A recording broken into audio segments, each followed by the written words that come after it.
अस्सलामु अलैकुम रहमतुल्लाहि वबरकातुहू। रसूलुल्लाह सल्लल्लाहु अलैहि वसल्लम से सबसे ज़्यादा मोहब्बत क्यों? औज़ु बिल्लाहि मिनश शैतानिर रजीम, बिस्मिल्लाहिर रहमानिर रहीम। इंशाअल्लाह अज़्ज़ा वजल आज हम आपकी खिदमत में बयान करेंगे कि नबी करीम सल्लल्लाहु अलैहि वसल्लम से मोहब्बत सबसे ज़्यादा क्यों करनी चाहिए। इसका जवाब आपके पेशे खिदमत है, बगौर समात फरमाएँ। सबसे पहले ये बात ज़हन नशी कर लें कि इस्लाम का मुतालबा है कि हर मोमिन के नज़दीक तमाम मखलूक़ात में सबसे ज़्यादा महबूब तरीन ज़ात रसूलुल्लाह सल्लल्लाहु अलैहि वसल्लम की होनी चाहिए, हत्ता कि उसे अपनी जान से भी ज़्यादा आप सल्लल्लाहु अलैहि वसल्लम से मोहब्बत होनी चाहिए। अगर ऐसा नहीं है तो उसका ईमान कामिल नहीं है। हज़रत अनस रज़ी अल्लाहु अन्हु से रिवायत है, फरमाते हैं कि नबी करीम सल्लल्लाहु अलैहि वसल्लम ने फरमाया, ला युमिनु अहदकुम हत्ता अकूना अहब्बा इलैहि मिन वालिदिही व वलदिही वन्नासी अजमईन। तुम में से कोई भी शख्स उस वक्त तक मोमिन नहीं हो सकता जब तक कि मैं उसके नज़दीक, उसके बाप, उसके बेटे और तमाम लोगों से ज़्यादा महबूब न बन जाऊँ। सवाल ये है कि हर मोमिन को अल्लाह के रसूल सल्लल्लाहु अलैहि वसल्लम से सबसे ज़्यादा मोहब्बत होनी चाहिए। इसकी क्या वजह है? मरकज़ी वजह यही है कि आप सल्लल्लाहु अलैहि वसल्लम की मोहब्बत आप सल्लल्लाहु अलैहि वसल्लम की तालीमात पर अमल करने पर आमादा करे, लेकिन साथ ही साथ आप सल्लल्लाहु अलैहि वसल्लम की ज़ात में भी ऐसी खूबियाँ मौजूद हैं जो आप सल्लल्लाहु अलैहि वसल्लम से सबसे ज़्यादा मोहब्बत का फितरी तकाज़ा करती हैं। इन खूबियों के तज़किरा से कबल मैं आप लोगों को ये बताना चाहूँगी कि किसी से मोहब्बत क्यों की जाती है। अगर हम अहले दुनिया की मोहब्बतों का जायज़ा लें और उनके वाक़यात पढ़ें तो मालूम होता है कि हर मोहब्बत के पीछे 3 असबाब में से कोई एक सबब होता है। पहला महबूब का एहसान, दूसरा महबूब का किरदार और तीसरा महबूब का हुस्न व जमाल। अहले दुनिया की मोहब्बतों के पीछे इन असबाब में से कोई एक ही सबब होता है, यानी कोई सिर्फ किसी के एहसान के सबब उससे मोहब्बत करने लगता है, चाहे वो उम्दा किरदार और हुस्न व जमाल से महरूम ही क्यों न हो। इसी तरह कोई शख्स किसी फ़न में महारत रखता है तो कुछ लोग उस पर फ़िदा हो जाते हैं, चाहे वो एहसान और हुस्न व जमाल की खूबी से महरूम ही क्यों न हो। इसी तरह कोई हसीन व जमील है तो लोग उसके भी गर्वदीदा हो जाते हैं, अगरचे वो बद अखलाक और बद किरदार ही क्यों ना हो। लेकिन जब हम अहले ईमान की नबी करीम सल्लल्लाहु अलैहि वसल्लम से मोहब्बत को देखते हैं तो पूरी इंसानियत में सिर्फ़ और सिर्फ यही एक ऐसी महबूब ज़ात नज़र आती है जिसकी मोहब्बत के पीछे ना सिर्फ ये कि मज़कूरा जुमला असबाब मोहब्बत बैक वक्त पाए जाते हैं, बल्कि ये असबाब दर्जा कमाल को पहुँचे हुए हैं। आप सल्लल्लाहु अलैहि वसल्लम के एहसानात को चंद लफ्ज़ों में बयान नहीं किया जा सकता। आप सल्लल्लाहु अलैहि वसल्लम की पूरी ज़िंदगी इससे भरी हुई है। आप सल्लल्लाहु अलैहि वसल्लम ने पूरी इंसानियत पर इस कदर एहसान किए हैं कि एक मौरख़ीन जब आप सल्लल्लाहु अलैहि वसल्लम की सीरत तैयबा पर किताब लिखता है तो उसका नाम ही मोहसिन इंसानियत और सीरत मुस्तफ़ा रख देता है। इससे बड़ा एहसान और क्या होगा कि आप सल्लल्लाहु अलैहि वसल्लम अपने दुश्मनों तक को भी जहन्नम की दायमी आग से बचाने की फ़िक्र करते और इस फ़िक्र में अपना चैन व सुकून भी कुर्बान कर देते थे। ख़ुद आप सल्लल्लाहु अलैहि वसल्लम ने इंसानियत पर अपने एहसान की मिसाल पेश की है कि मौजूदा उम्मत से कबल बहुत सी कौमों पर अल्लाह ताला ने उमूमी अज़ाब नाजिल करके उन्हें तहस नहस कर दिया। वजह ये थी कि वो भयानक जराइम में भी मुलव्विस थे, लेकिन जिन जिन जराइम की वजह से गुज़िश्ता कौमें तबाह बर्बाद की गईं वो तमाम जराइम मौजूदा उम्मत के किसी न किसी हल्क़े में मौजूद हैं। इसके बावजूद भी इन पर उमूमी अज़ाब नहीं आ रहा, क्योंकि रसूल रहमत सल्लल्लाहु अलैहि वसल्लम ने ये दुआ कर रखी है। फरमाते हैं कि मैंने अपने रब से मुतालबा किया कि मेरी उम्मत को उमूमी कहत से हलाक ना करना, तो अल्लाह ने मुझे ये अता कर दिया, यानी इस उम्मत को किसी भी अमूमी अज़ाब से हलाक नहीं किया जाएगा। यकीनन अल्लाह के नबी मेरे प्यारे आका सल्लल्लाहु अलैहि वसल्लम की ये दुआ मौजूदा उम्मत पर एहसान अज़ीम है। गर्ज ये कि दुनिया वाले अगर इस वजह से किसी से मोहब्बत करते हैं कि उसने उन पर एहसान किया, तो जान लें कि उन पर सबसे बड़ा एहसान अल्लाह के नबी करीम सल्लल्लाहु अलैहि वसल्लम का है।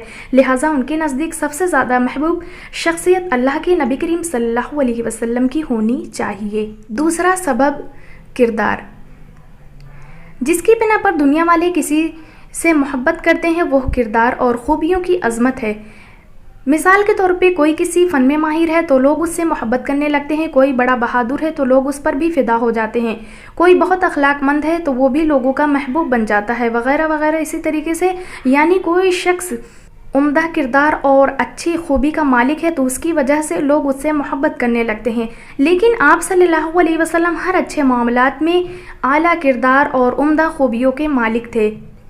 آپ صلی اللہ علیہ وسلم کی خدمت 10 سال کی عمر میں کرنے والے صحابی حضرت انس رضی اللہ تعالیٰ عنہ فرماتے ہیں کہ کان النبی صلی اللہ علیہ وسلم احسن الناس، نبی کریم صلی اللہ علیہ وسلم سب لوگوں میں خوبصورت ہیں۔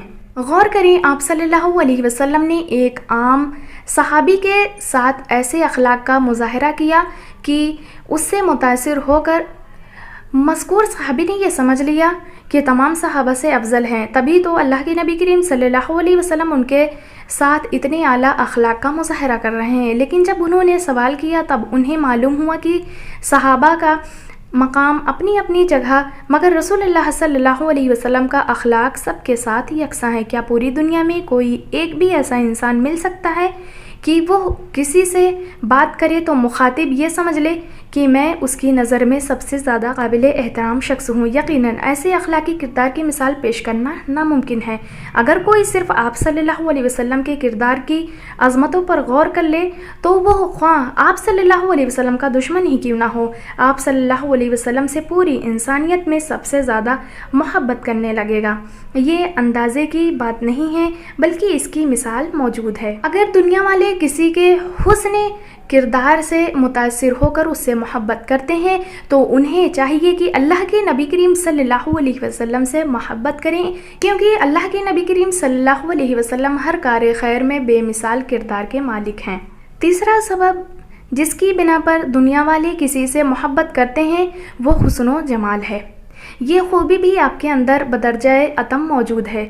حسن و جمال کو بیان کرنے میں سب سے زیادہ مہارت صحابہ کرام میں بھی ایک شاعر حسان بن ثابت رضی اللہ عنہ تھے۔ انہوں نے اپنے اشعار میں آپ صلی اللہ علیہ وسلم کی خوبصورتی کا حیرت انگیز نقشہ کھینچا ہے۔ فرماتے ہیں وَأَحْسَنُ مِنْكَ لَمْ تَرَقَتْ عَيْنِي وَأَجْمَلُ مِنْكَ لَمْ تَلِدِ النِّسَاءُ خُلِقْتَ مُبَرَّأً مِنْ كُلِّ عَيْبٍ كَأَنَّكَ قَدْ خُلِقْتَ كَمَا تَشَاءُ۔ حضرت حسان رضی اللہ عنہ فرماتے ہیں آپ صلی اللہ علیہ وسلم سے زیادہ حسین میری آنکھ نے دیکھا نہیں، آپ صلی اللہ علیہ وسلم سے زیادہ جمیل کسی خاتون نے جنا نہیں، آپ صلی اللہ علیہ وسلم کی پیدائش ہر قسم کے عیوب سے اس طرح پاک ہے کہ لگتا ہے کہ آپ صلی اللہ علیہ وسلم اپنی خواہش کے مطابق پیدا کیے گئے ہیں۔ بہرحال حسن و جمال کی خوبی میں بھی آپ صلی اللہ علیہ وسلم درجہ کمال کو پہنچے ہوئے تھے۔ اگر دنیا والے کسی کے حسن و جمال کی وجہ سے محبت کرنا چاہتے ہیں تو انہیں سب سے زیادہ اللہ کے نبی کریم صلی اللہ علیہ وسلم سے محبت کرنی چاہیے۔ واضح رہے کہ محبت کے یہ تمام اسباب آپ صلی اللہ علیہ وسلم کی ذات میں بیک وقت اور بدرجہ اتم موجود ہیں۔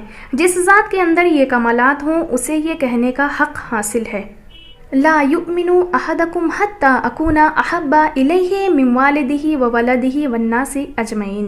اس حدیث میں آپ صلی اللہ علیہ وسلم سے سب سے زیادہ محبت کا جو مطالبہ ہے وہ بلا وجہ نہیں ہے۔ جب محبت کے جتنے بھی اسباب ہوتے ہیں سب ایک ساتھ اعلیٰ درجہ میں آپ صلی اللہ علیہ وسلم کی ذات میں پائے جاتے ہیں تو اس صورتحال کا فطری تقاضا ہے کہ آپ صلی اللہ علیہ وسلم سے سب سے زیادہ محبت کی جائے۔ اسباب محبت یہ محبت رسول کا صرف ایک پہلو ہے، اس کے ساتھ ساتھ محبت رسول کے دیگر پہلو پر نظر رکھنی چاہیے۔ محبت رسول کے تقاضے، محبت رسول میں اضافے کے اعمال۔ امید ہے کہ آپ لوگوں کو میری بات ضرور سمجھ میں آ گئی ہوگی اور آپ لوگوں کو اس سوال کا جواب ضرور مل گیا ہوگا کہ رسول اللہ صلی اللہ علیہ وسلم سے محبت سب سے زیادہ کیوں کرنی چاہیے۔ اللہ رب العزت سے دعا گو ہوں کہ اللہ ہم تمام مسلمانوں کو آپ صلی اللہ علیہ وسلم سے سب سے زیادہ محبت اور آپ صلی اللہ علیہ وسلم کی پیروی کی توفیق رفیق عطا فرمائے۔